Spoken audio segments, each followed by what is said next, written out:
Has it occurred to you how our changing climate might be influencing the frequency and intensity of extreme weather events? Today, we delve deep into the story of a recent flood that has painted a vivid picture of the impacts of climate change.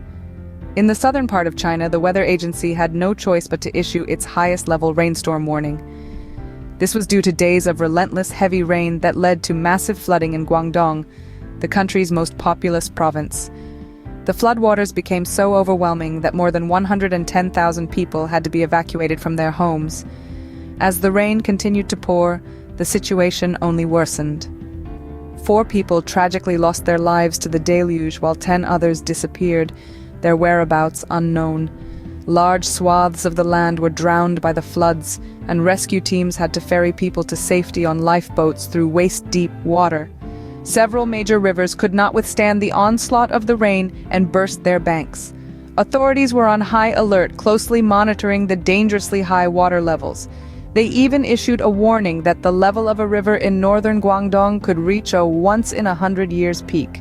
Much of Guangdong sits in the low-lying Pearl River Delta, a region that is particularly susceptible to floods due to the rise in sea levels and storm surges.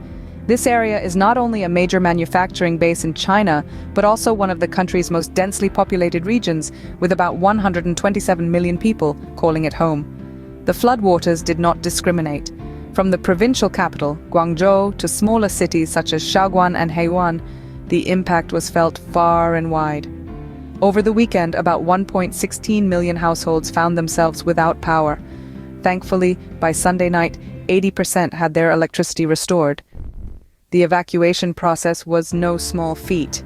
At least 110,000 people had to be moved, with around 25,800 finding refuge in shelters. The continuous rain led to flights being cancelled and delayed at Baiyun International Airport in Guangzhou, and schools being ordered to shut in at least 3 cities. The flood left a trail of destruction in its wake.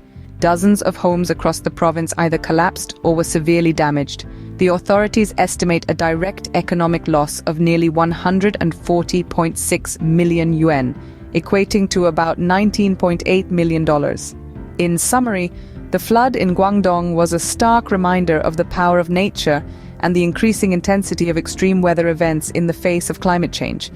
The massive evacuation, the loss of life, and the extensive damage to property highlight the urgent need for effective climate change mitigation and adaptation strategies. As it stands now, recovery and rebuilding efforts are underway, with the hope of restoring normalcy to the lives of the affected communities. The flood may have receded, but the lessons it leaves behind are as clear as ever.